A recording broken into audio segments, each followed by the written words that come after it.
So as we get into Module 9.2, we'll be looking at the topics of general state of stress and three-dimensional analysis of stress as well. So objectives within this module here, we're going to go through a couple more example problems relating back to the content that we saw in Module 9.1, take a look at MATLAB and some other online resources for calculating Moore's circle. Then we'll get into that topic of general state of stress and look at some 3D analysis of stresses as well. So within this module here, we'll go through some of the governing theory, look at some of the key equations, some of the programming as well related back to MATLAB, go through some practical applications, and then do out some problems together. So let's go through an example problem together. Let's take a look at sample problem 7.1 here. In this problem, we have this given diagram here where we have a single horizontal force P, there's our load right there, our P right there, with a magnitude given to us as 150 pounds. Now this is applied at ND, so we can see there's our D right there, at the end right here of a lever ABD. So this is A down here, there's B at the corner right there, and there's D right there. So that's our lever ABD.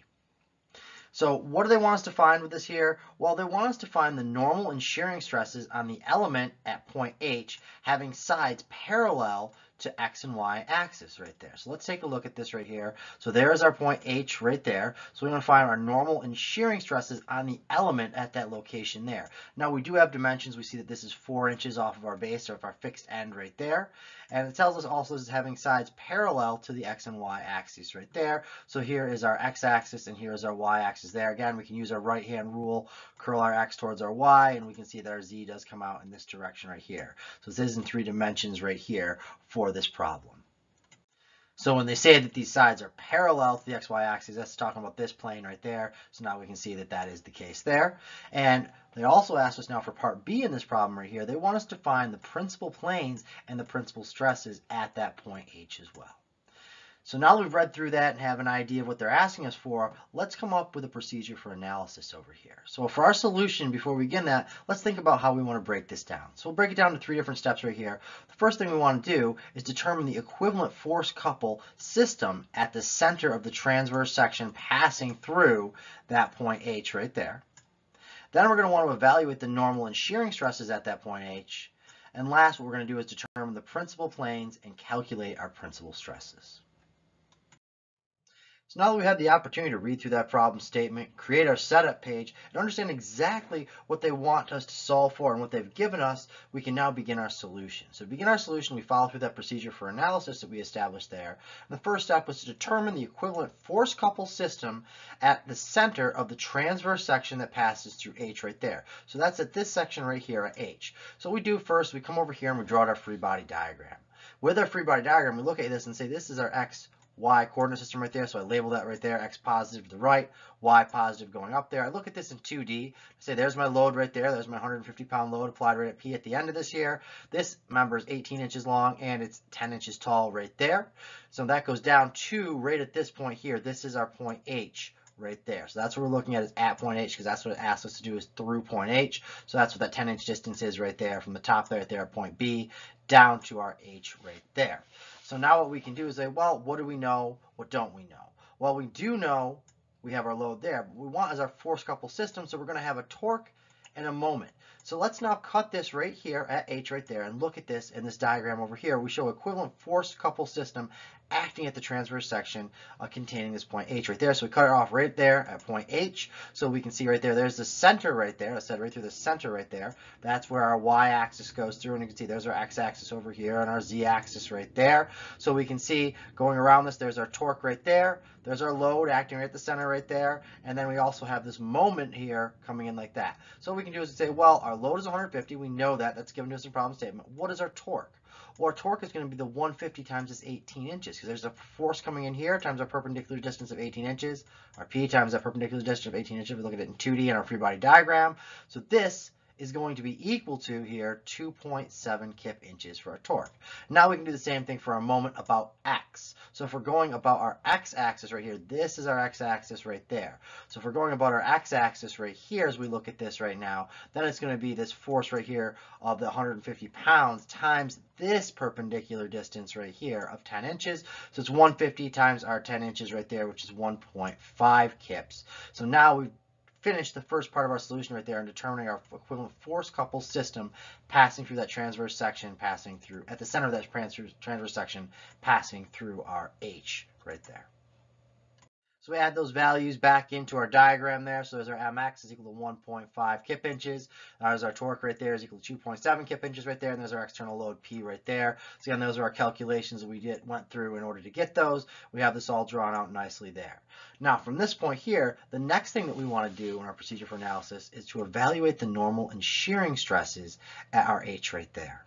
So in order to do that, we can take a look down here and we can say, okay, let's draw out our general plane stress element and showing our positive directions right there. So we're looking right this here. So again, we'll go like this here, draw out our coordinate system right there. There's our positive X. There's our positive Y going right there. Now we go back to our governing equations that we've seen earlier within this course, and we can say, okay, well, our sigma Y is equal to my MC over I right there. Well, I have my M value right there from above. So therefore my sigma Y, as I'm looking at it right here, going up my positive Y direction, is equal to that moment right there, which is that 1.5 kip inches right there. Now this is going to be times that distance C. Well, what is our distance C? Well, we know the diameter of this whole thing right here is given to us as 1.2 inches in our initial diagram. So if that's 1.2 inches to the diameter, then this is going to be our radius. It's going from here to our outermost surface right there. So that's what our C value is defined as. So you can put this in, plug this in there, and then we can look up our I for a rod right there. We look that up in our appendices of our book right there, and we find that I is equal to 1/4 times pi times that radius right there to the 4th. So that is our answer right there in order to solve for our sigma sub Y. When we plug in our values for that, we see that our sigma sub Y is equal to 8.84 KSI. Now we still need to find for our shear in our XY direction right there. So there's our tau XY right there. This is equal to T times C over RJ. Our torque times that C value, again, that same outer radius at 0.6 as we go from the center out here to the outer surface right there is 0.6 inches. Our T value we've already solved for, that's 2.7 kip inches right there, so we can plug that right in, times our C value of 0.6 inches, all divided by our polar moment of inertia right here, J, which is another lookup, when this is equal to 1/2 pi times that R to the 4th, or sorry, C to the 4th right there, and we can plug that in for that value there, and we run this through our calculator, plug and chug, we see that T sub X, our shear stress, is equal to, or tau sub X, our shear stress, is equal to a positive 7.96 KSI. So now we can go back to our stress element at point H right there, put in those values, so our sigma sub Y, again, if we draw out our coordinate system, where our X is positive to the right and our Y is positive going up right there. Our sigma sub Y is a positive 8.84 KSI that we've just calculated right there. And our tau sub X is 7.96. Our shear stress right there is positive as well in our positive X direction right there. And there is no stress in our X direction right here, no normal stress in our X, no sigma X, so our sigma X is equal to 0. So our next step in our procedure for analysis was to determine our principal planes and calculate our principal stresses right there. So we do have this governing equation we've seen before here. We have the tangent of 2 times our theta sub P right there. Now this is equal to 2 times our tau X, our shear stress, XY right there, all divided by sigma X minus sigma Y right there. This is then equal to, when we plug this in, 2 times, we have a value here for our tau XY, which is 7.96 that we've already calculated on a previous slide right there. All divided by our sigma X is 0. Our sigma Y is going to be our 8.84. So that 0 minus 8.84, we do this out here. This is equal to a negative 1.8.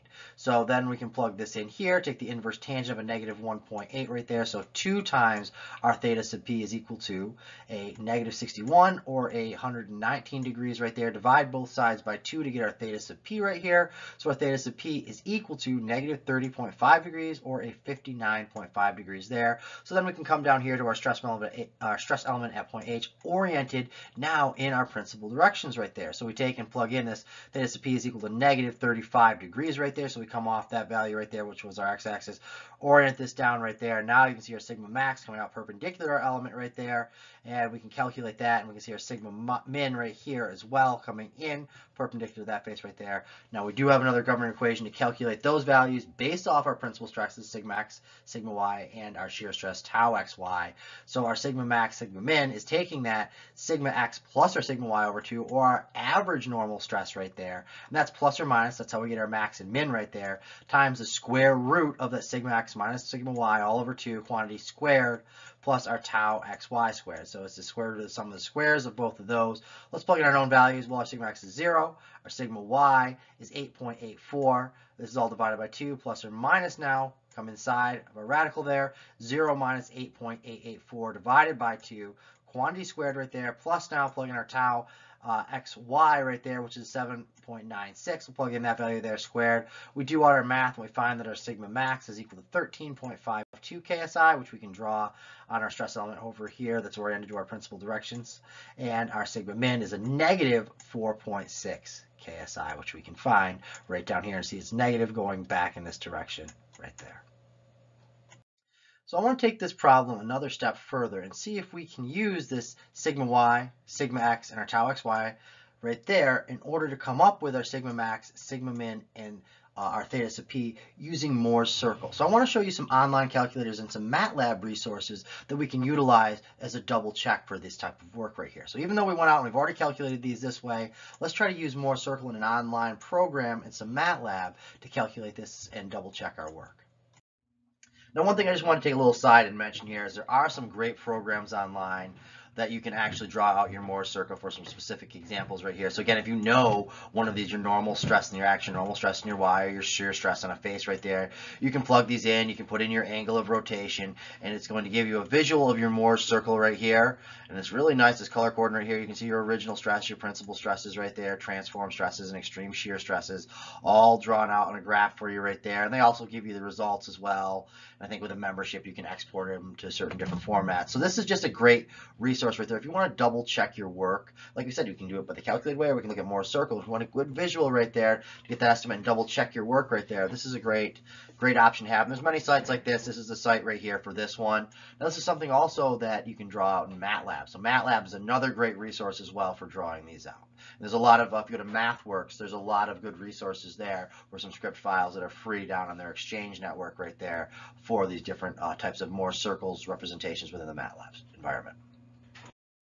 So if we go back to our example problem 7.1, we take a look and we have our sigma y of 8.86 KSI and our tau xy of 7.96 KSI and our sigma x is 0. We can up here within this program right here where it says stresses on unrotated element, we put those in. Our normal stress in the x direction is 0. Our normal stress in the y direction is 8.84, and our shear on our y face is at 7.96.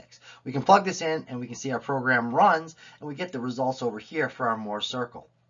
So we take a look over here. There's our maximum principal stress right there, and that right there is our sigma max right there, which is 13.52 from our previous calculation. Therefore, right there, same exact thing, 13.52. That does check out there. Then we come over here. Our minimum principal stress right here is a negative 4.68 right there. So we can see this is negative 4.695. So that again, that does check out right there as well. So we have our sigma max and our sigma min within a couple of decimal places right there, being accurate right there. And the next thing we wanted to look for was that theta sub p right there. This is something nice that this program also does here. This is an element rotated to that maximum principal stress right there. There we go, 59.52, 59.5. That does double check as well. And they even draw this out over here so then we can see that max, our sigma max right there, 13.52. Our min going in right there of negative 4.685 right there for our negative 4.68 right there. And now we have over here as well our 0, our x-axis right there, which is a 0, which we're double checking that as well. So this is a great reference to double check our work that we did by hand for this results over here. Another resource for us to utilize here when dealing with Moore's circle is MATLAB. If we go to the MATLAB file exchange, there's a lot of different programs that people have created and shared there that you can utilize for this application. So here's an example for one right here. This is a 2D stress tensor right here using Moore's circle. So what we have here is just a sample of the code that was written, and I'll include this entire code on Blackboard for you guys to use and play around with as well and double check your work. So within this here, what this does is this is going to generate a GUI right here. So the GUI pops up this user interface down here where it asks us to input all of our variables here. So our sigma x right here, which we'd found from our previous problem to be our sigma x is equal to 0. So we plug that in right there for 0. Our sigma y, which we found to be 8.84 KSI, so we plug in our 8.84 KSI right there. And our shear stress here, our tau xy was 7.96. We can plug that right in there. So now let's compare what this program gives us for answers for our sigma max, sigma min, and our angle right there as compared to what we calculated in that example problem. So these are our calculated answers right here from that example problem there. Now what we want to do is go ahead and run that MATLAB. We hit OK down here. It generates this plot up here for Moore's circle. So we can take a look at this right here. It gives us our tau max up here. It shows us our angle right here. And then we can also click on these 2 points right there to get our sigma max and our sigma min. So we click out here on this point right here. This shows that our sigma max is equal to 13.52. Yep, that's exactly what we calculated. That's a check right there. And it shows over here when we click here that our sigma min is negative 4.684. Yep. That's a double check right there. Now our angle right here, this is still given to us in MATLAB with this code right here as 2 times our theta sub p, which is saying is 119 degrees right there. That's accurate because down here, that is half of that, if we divide that by 2, would be our 59.5. So there we go. I got our angle right as well. And some internal code right there. If you don't want to click on those in the graph, you can also just get what they have used for variables for your sigma max with your center plus your radius right there. So that gives us our 13.5248, and our center minus our radius right there gives us our sigma min of negative 4.6848.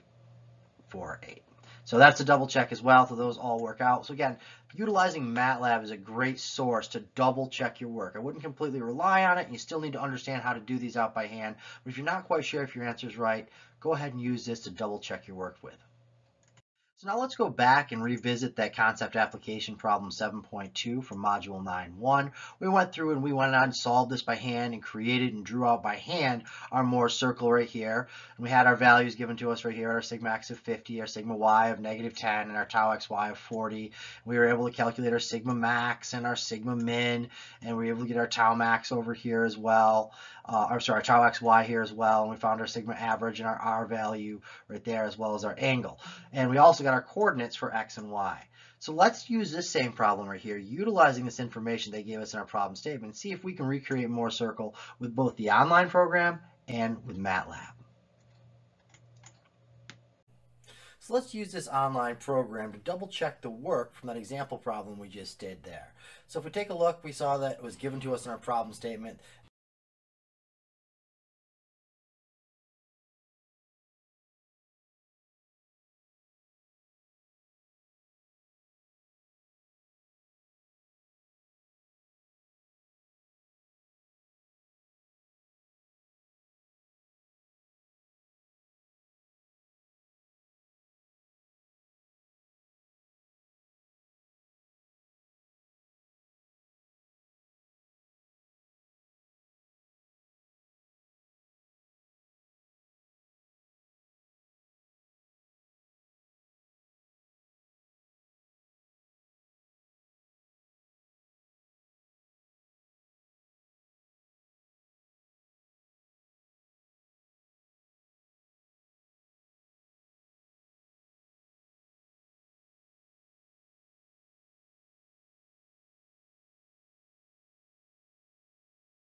So now let's use that MATLAB script that we used earlier on this same problem right here. So we can see right here, this is a file that we got from the MATLAB file exchange. So we can see the author has titled it Draw Moore's Circle in 2D, gives the author credit right here. So this is a great resource. That MATLAB file exchange, there's a lot of good programs out there to use. And also the good thing about it is that there are user comments as well and feedback, and even the authors communicate back and forth. So everybody's double checking the work and constantly updating it. And the other beauty of this is that you can modify this code. You have all the source code right here, so if you don't exactly like how something runs, you can tweak it, add a couple graphics, add a couple labels, things like that. So here's the code right here. So this is kind of what I showed before on the previous problem, that little snip right there. Then we get down into here of how to actually plot out Moore's circle, and it goes through again through all that code. That feel free to tweak and modify that to make it work for you.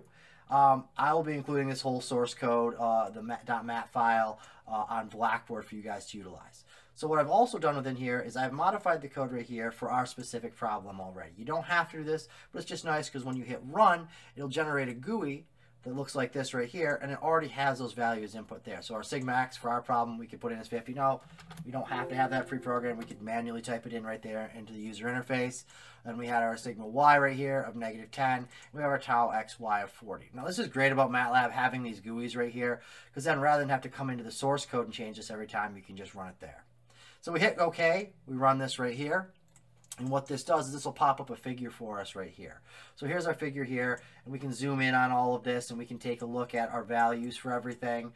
We can see here's our tau and MPA and our sigma and MPA in the bottom right there. We can see there's our tau max. And if you click on these, you can label that. That's a 20 and 50. Come down here and it highlights that circle, 20, -50. But what we want to take a look at right here is this right here, which is our sigma 1. So wait till that highlights right there. It's a little bit tricky. So this is something you might want to modify in your source code right there of how you're able to actually click on each of those circles right there. When you come back over here and click on this guy as well, and you can see there we go. It's a -30 and 0 right there.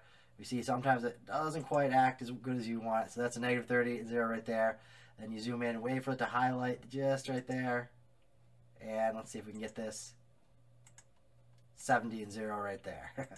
So as you can see, it's a little bit finicky. These are programs that are written by other users, have contributed. So if that's something you don't like, it is accurate, but this is something that you can modify on your own, have those labels pop up automatically. And even with this here, you can double click on these and you can go ahead and modify the size and shape of them as well as you're going through within MATLAB. So all that, you can right click on that, edit style and content, come down here, okay, I want that to be bigger, let's put that to 20, and it pops that up a little bit bigger. We can do the same thing over here, edit style and content, pop this up to 20 over here, and there, that's 70 and 0 right there. So it's a little bit easier for us to view.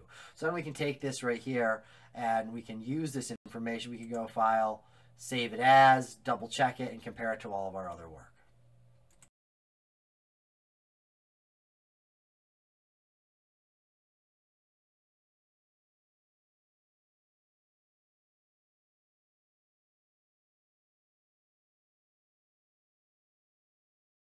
So now we want to take a look at the general state of stress. So what we want to do is we want to consider the 3D state of stress at a point in the transformation of stress from element rotation. So the state of stress at Q is defined by these 6 elements right here. We have our normal stress and our shear stress right there. Within our normal stress, we have it in 3 components because we're dealing with 3 dimensions. We're dealing with x, y, and z. So we have our sigma x, our sigma y, and our sigma z. Same with our shear stress. Now for each of those, we have our tau xy, tau yz, and tau zx. So now let's consider a tetrahedron. So if we go over here to our diagram on the left, we can see a stress tetrahedron at a point Q with 3 faces parallel to the coordinate planes. So we want to now consider the face perpendicular to the line QN with our direction cosines as our lambda x, lambda y, and lambda z. So we can see over here, this is our diagram of our tetrahedron right here, and we can see this is the line we're talking about, Q to N right there. So we can see this face right there that's perpendicular to that line QN. So that's our A, B, C for that face that's perpendicular right there. You can see that top face right there has an area of delta A, and now we can see these other 3 side faces, that one there, and that one there, each have the corresponding right here. So this side over here is our delta A times our lambda z right there, and this one right here is our delta A times our lambda y for this face right there, and this last face over here is delta A times our lambda x right there. So now let's take a look and zoom in on our tetrahedron shape right here and take a look at all the forces acting on it. So recall, here's our Q, N, right there. Now the sum of the components along QN of all the forces acting on the tetrahedron is going to be equal to 0.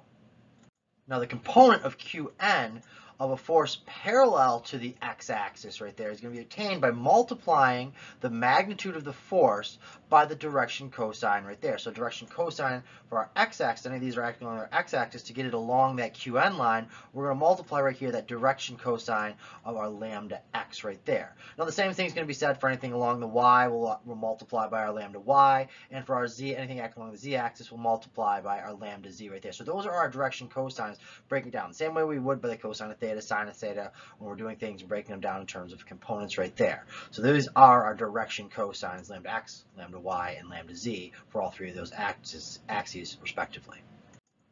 So let's take a look here. What are all of our forces acting along our n axis right there? Summation of force to n is equal to 0 right there, because again, so we said down here, the sum of all the components acting along Qn of all the forces acting on the tetrahedron is going to be 0. So this is where we get a summation of force in the n direction is equal to 0.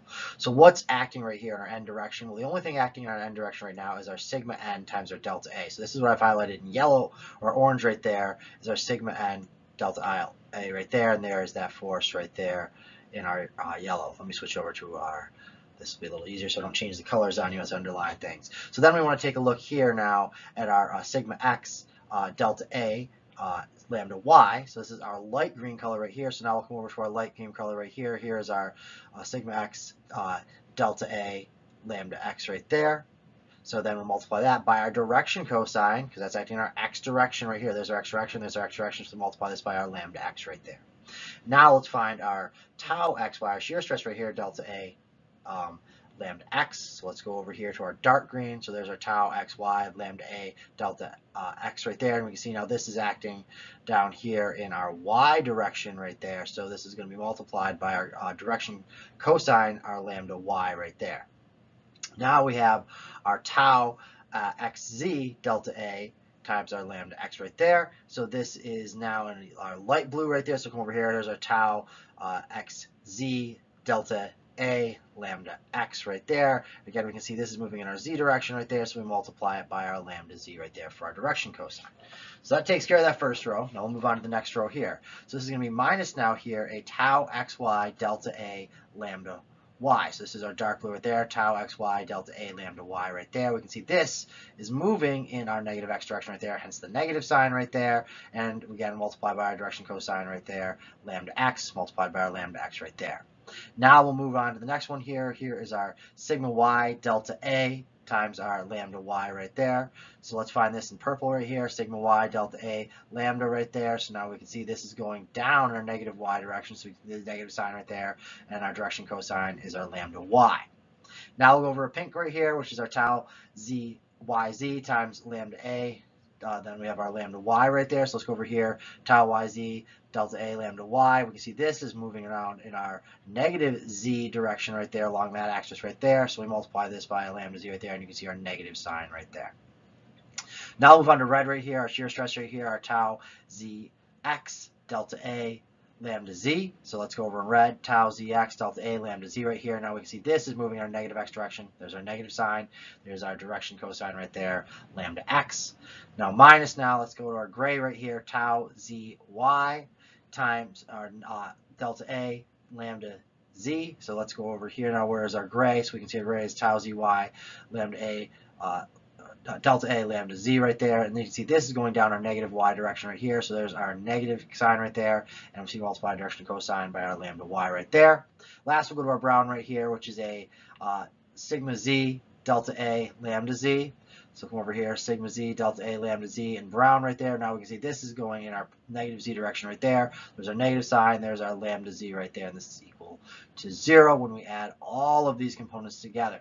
This is a lot going on, and that's why I really took the time right here to color coordinate this so you guys could reference back to this. So this will also be in the PDF that I'll be uploading as well. So you can clearly see for this shape right here, for the tetrahedron right here, how they broke this down into all those individual forces acting on those faces in those directions, and how we go from x, y, and z to the path along our Qn using those direction cosines right there. So now what we could do is we could divide through by our delta A, and we get to see what the requirement here for our summation of force in direction equals 0 leads to this following relationship that I've boxed in right here, and reduce it down and simplify.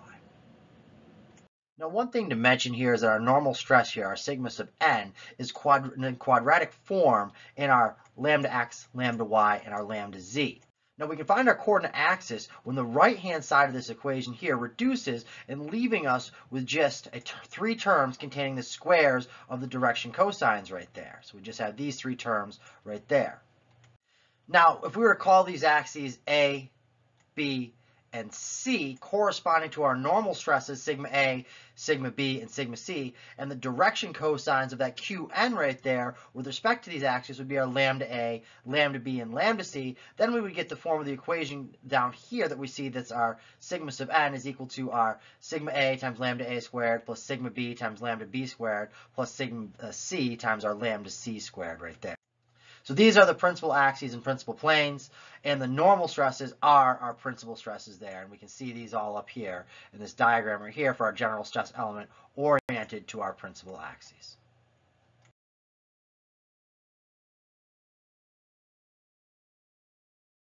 So now let's go to 3 dimensions and take a look at the application of Moore's circle to the 3-dimensional analysis of stress. So we've already looked at it in a 2D case. Now let's take a look at it in a 3-dimensional case. So recall here that in the case of plane stress, the axis that's perpendicular to the plane of stress is the principal axis. And this is on the principal axis here, our shearing stress is equal to 0. So if we go along our principal axis right here, we can see this is where our shear is equal to 0 when we're right along that principal axis. Now what we can see here is if we have these points A and B, so there's our point B right there and our point A right here, if these points right here, which represents our principal planes right there, are on opposite sides of our origin right here, there's our origin center, our O right there, then 3 things are true. 1, or part A right here, we can see that the corresponding principal stresses are the maximum and minimum normal stresses for the element right there. So there's your maximum and minimum normal stresses for the element right there. Then we go on to our part B for this here. The maximum shearing stress for the element is equal to the maximum in-plane shearing stress. And then for part C, we can see that the planes of maximum shearing stress are at 45 degrees to the principal plane right there. So this is all for that case that we discussed right here. Now we can see down below for our in-plane maximum shearing stress for an element having a principal axis aligned with our z-axis right there at 45 degrees clockwise from our principal axis A right there. So what we just looked at was for the case when A and B were on opposite sides of that origin right there. Well, let's take a look at a different scenario now. What if A and B are on the same side of the origin right here and have the same sign now? So if right here, if they're moving over here and they're both on the same side of this origin right here, then they're both going to be positive for our sigma direction right there. So if this is the case here where they're both on the same side of that and have the same sign, then there's 3 things that are true here. Part A, the circle defining our sigma max, sigma min, and tau max for the element is not the circle corresponding to the transformations within the plane stress. Now part B, what we can also say here for this case here where A and B are on the same side, the maximum shearing stress right here, our tau max right here, this is now going to be equal to 1/2 our sigma A, which is the same as 1/2 of our maximum stress. You see down here, there's our sigma A equal to our sigma max. So that sigma A right here goes from our origin point right here, which is the edge of the circle right here, all the way over to our point A right there. Now the last thing we see here is part C. And this is now that says that the planes of the maximum shearing stress are at 45 degrees to the planes of stress there. And we can see that down here in this element. Right here we have out of plane maximum shearing stress for the plane stress element right here, 45 degrees counterclockwise from our principal axis A right there. And you can see that 45 degrees. So again, this is for the case where A and B are both on the same side of the origin and have the same sign. So I also just wanted to mention that there are some great calculators online to double check your work for this 3-dimensional analysis of stress using Moore's circle as well. Here's an example of an online calculator here where you can enter in all your values for your stress tensor definition right there, and it spits out some information about the Moore's circle solution right there with your principal stress 1, 2, 3, and all that information. We can see a good visual of the actual Moore's circle as well in 3D with those 3 circles that we talked about within this module here. And here is the website you can go to visit to check out this online calculator. Now, as we saw with 2D Moore's circle, there are also some great applications for the 3D Moore's circle as well, utilizing MATLAB. Here's an example of some of the script from one of those, where you can actually plug in your values for your sigma x, sigma y, and sigma z, and your tau xy, your tau yz, and your tau xz right there in order for it to plot out a graph of Moore's circle for a 3D representation as well. So here is that script file opened up within MATLAB. This came from the file exchange again on MATWeb. So this is a great resource for you to reference back to. It's the same place that we got our script file for our 2D Moore's circle as well. So you can give credit to the author of this here. Again, this is all open source. You can come in and modify and change any of this code. Use this as building blocks to get started and add to it whatever you need. You can see right here, this is the part I had highlighted in yellow on the previous slide right there. So we can go in and I've entered in some values for a sample one here for my sigma x, sigma y, sigma z, tau xy, tau yz, and my tau xz right there. Put in those values there. We can just come up here, run this, and then we can see what this does. This will actually plot out our figure over here. So we can zoom in on this take a look what we have here. And again, we can still use this the same as before and go through and mark all our spots and check out all of our values for this here as well. So this is a great resource for Moore's circle for 3D representation.